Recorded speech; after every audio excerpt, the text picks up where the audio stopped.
Hey there, friends. I'm Foxy. I've got a pretty different build for you guys today. I know most Technomancer build guides are recommending blighted rounds or Blightnomancer, whatever they're calling it. Um, don't mind him. But I don't know. What if I don't have good aim? What if I'm dying a lot? Really, I think I actually just made this to troll my friends so that they can't get killing blows and get their twisted rounds back. Um, any of these appeal to you, this is probably the off-meta build for you. So please enjoy what I'm calling the Tanknomancer. The Tanknomancer revolves around two things, being straight up unkillable and huge AoE damage. We're going to accomplish this by foregoing most of our damage class points for defensive points instead, while relying on the weapon mod Scrap Grenade and just buffing its damage with frozen and vulnerability traits. Simple as that, no crazy legendary farming or trying to find god rules. Just build defensive and walk your way to CT15. So let's take a look at what you need to get started. Okay, first things first, we need our tier 3, our Scrap Grenade mod. This mod is on the Juggler. It's a legendary assault rifle that you can buy off of Tiago. So personally, I recommend just buying the legendary, scrap it, need the power. We don't want it on an assault rifle. We're going to want it on one of these one-shot rifles, or a shotgun can work. I just found it to be much more tedious and actually had to rebind my reload key to something on my mouse so that it was easier to press and just spam it while I'm shooting. So the idea behind this is rifle's one shot. You shoot, you immediately reload, and it's got a short reload time. First shot after reload becomes an anomaly projectile, dealing an extreme amount of damage within a 5 meter radius. Every single shot, you're throwing this out. It's a decently big number already, but then we're going to buff it through vulnerability and increased damage to frozen targets and other damage buffs like that. So this is all of our damage. If you want a little bit more, you can see that I have clip combustion on this. I found this rifle that had rolled clip combustion, and I was able to put Scrap Grenade on it.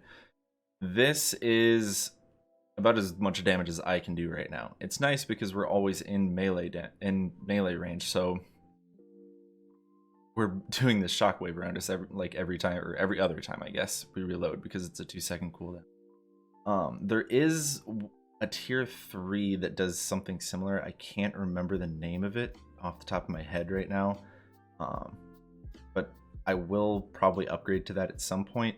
This isn't insanely important if you don't roll one with clip combustion. It can be, at least as you're leveling up your CTs, it can be any damage proc, or if you still don't feel tanky enough, I definitely recommend Shield Maiden.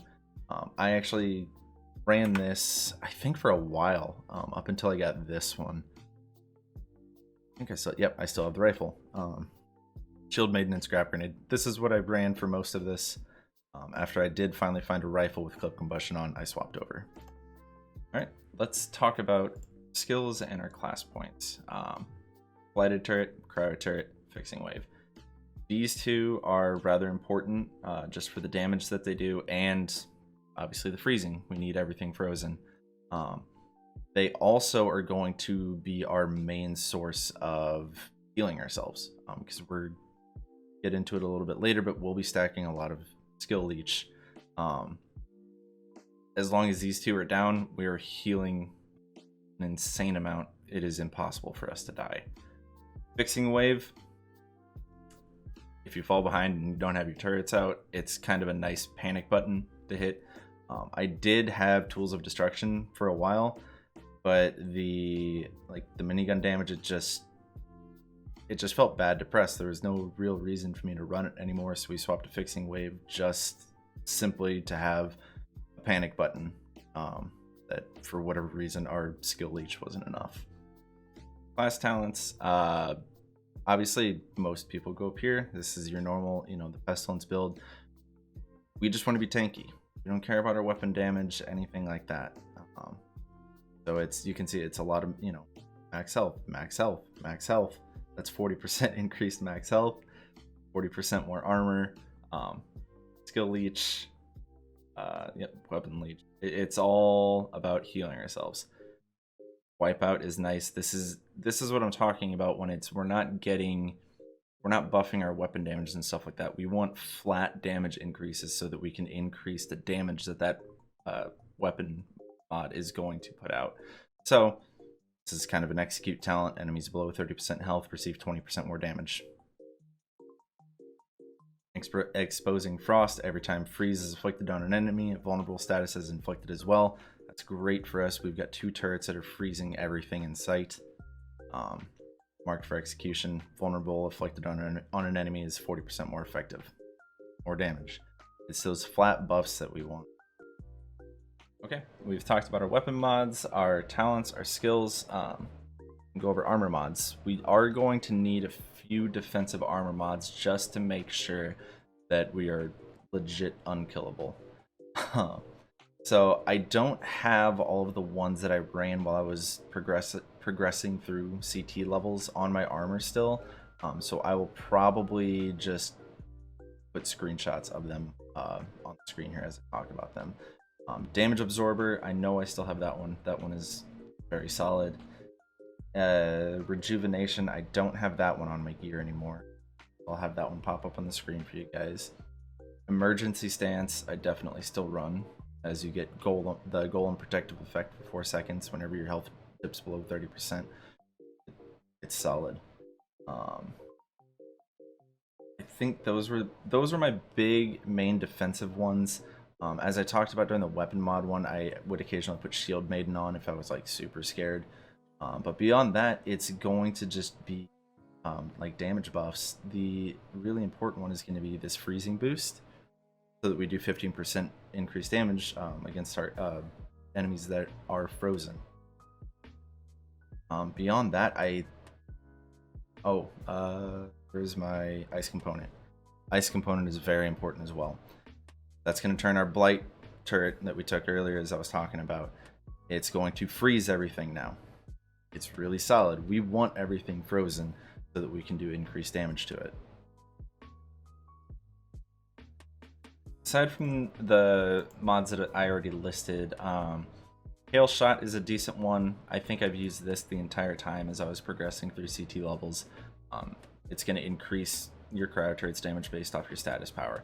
We're going to have a decent bit of status power because we want more so that enemies are afflicted by freeze longer. Increased damage for cryo turret, just as another static increase. Your cryo turret isn't going to do an insane amount of damage, but it will definitely still be up there on your damage breakdown at the end of an edition. It's nice damage to have. It's extra. As you get better and better mods, if you have more tier 3s to put on, obviously I didn't talk about my not impressed trait that I have on this piece now, because I was already past, I think, CT15 by the time I got this one. So I realize not everybody has an insane amount of tier 3 mods that they can just throw onto their armor. Not impressed is pretty solid, as well as Captain Hunter. Increase your damage against elites by 25%. I had both of these. I think this is still the exact gear that I used earlier when I solo cleared Eye of the Storm. So the build can clear Eye of the Storm, albeit it's not very fast. But I was able to get through it. I bronzed it. I think I can go back and probably silver it with this build still. All right, stat priority. Obviously your values aren't going to look all that similar to mine, as this is all level 50 gear, and if you're progressing through the CT levels, the values are just going to be smaller. That being said, priority, skill leech number 1. That is all of our healing. Our turrets, as long as you have them down the entire time, they're shooting constantly, they're doing damage, that skill leech is healing you constantly as you're taking damage. Beyond that, max health is another good one. I think all 5 pieces of my, not anymore now, but as I was progressing through CT levels, all of my pieces had max health on it. Just to be full tank mode, was never going to die. So skill leech, max health, And status power is going to be another really important one. So what status power is going to do for us, it's going to increase the duration that enemies are frozen, vulnerable, etc. We love that. We want them frozen as long as possible so that we can be doing increased damage to them. Beyond that, cooldown reduction I think was the only one that was even slightly important, at least in my opinion, how things felt. Lowers the cooldown for your blight and your personal heal. They are always off cooldown when you need it. Hopefully this helps get you guys started. You'll learn as you progress through the expedition tiers that the build becomes a bit of a balancing act, so you might need to trade some defense for offense at times and vice versa. Personally, this build helped me stomp through CT10 up to CT15 by achieving silver medals. Unless gold was needed, I think you need gold on 14 to progress to 15. In which case, I just reset game until I was able to find an Arcways of Enoch, which you will easily gold that just by finishing the expedition. I will be exploring this build more to try and improve the speed clearing aspect of it, as well as see if I can export it, or adapt it rather, to be viable on other classes.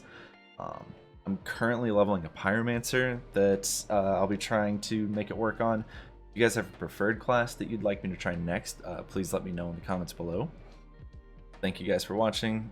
This was my first build video I've ever done, so if you have any questions, comments, concerns, suggestions even, leave them below and I'll try to respond as soon as possible. Otherwise, you can catch me on Twitch or on my Discord.